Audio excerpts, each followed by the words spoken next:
నమస్కారం కృష్ణ గారు. ఐవిఆర్ టాక్స్కి పునఃస్వాగతం. కుంభమేళ ముగిసింది.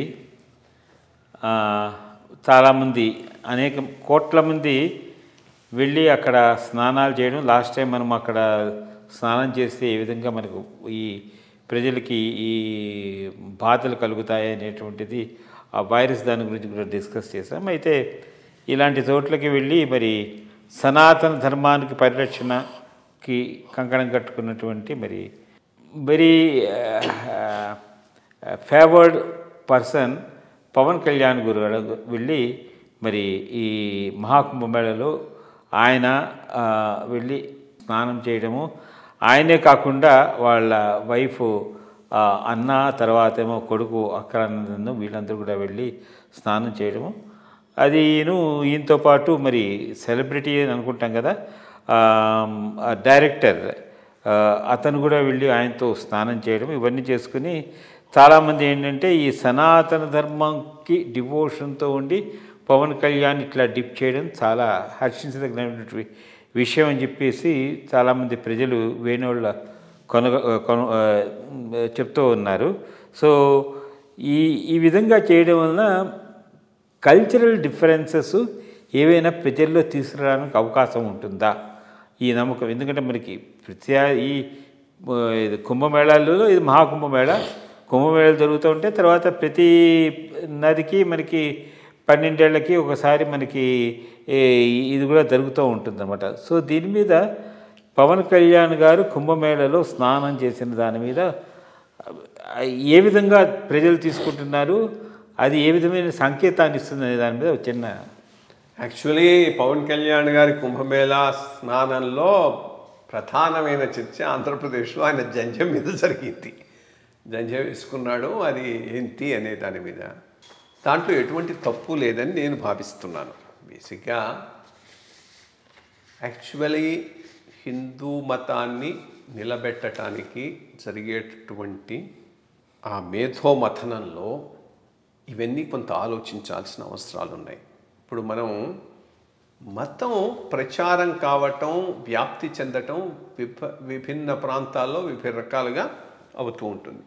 ఇదే హిందూ మతం భారతదేశ పొలిమేరలను దాటిపోయి ఇతర దేశాలకు వెళ్ళింది. సరే, ఆ పైన ముస్లిం మతం వచ్చి ఆ దేశాలన్నింటిలో కూడా ఆ మతాన్ని బయటికి నెట్టేసింది. కానీ అక్కడక్కడ పాకెట్స్ మిగిలిపోయి ఉన్నాయి. మనం బలిలో చూస్తాం. ఇక్కడ ఇండోనేషియా దేశంలో బలి ఐలాండ్లో ఇంకా వాళ్ళంతా హిందూస్గా ఉన్నారు.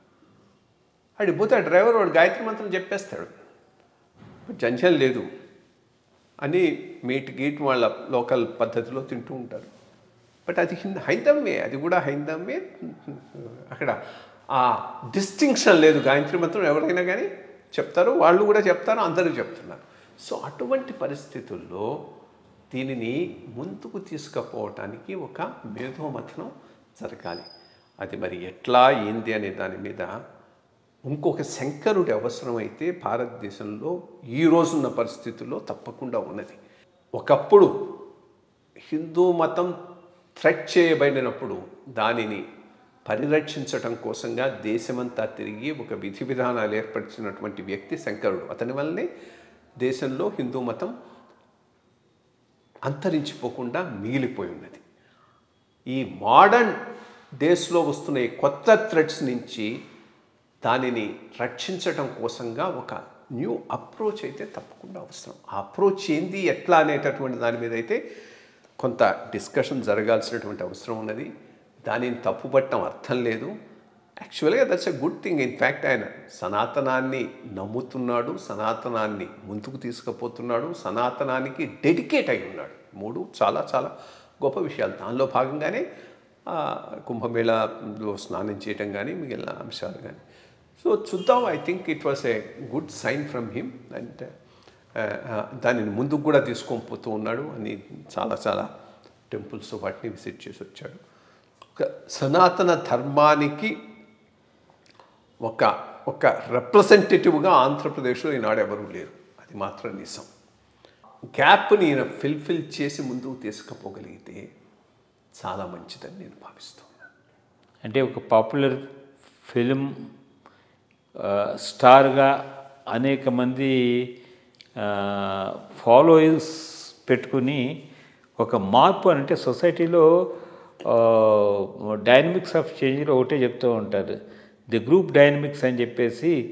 ఒక గ్రూప్ కింద అందరిలోని పరివర్తన ఈజీగా తీసుకురావచ్చు, ఇండివిజువల్గా తీసుకొచ్చేదానికన్నా. అట్లాంటిది మరి ఆయన ఇట్లాంటివి చేస్తూ ఉంటే ఐ థింక్ చాలామంది మారడానికి అయితే అవకాశం ఉంటుందని ఒక చిన్న ఆశ కల్పిస్తున్నారు.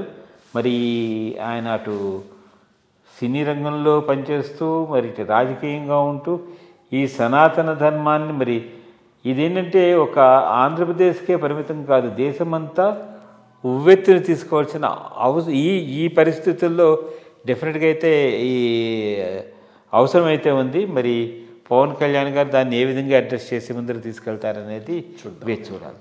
నమస్కారం.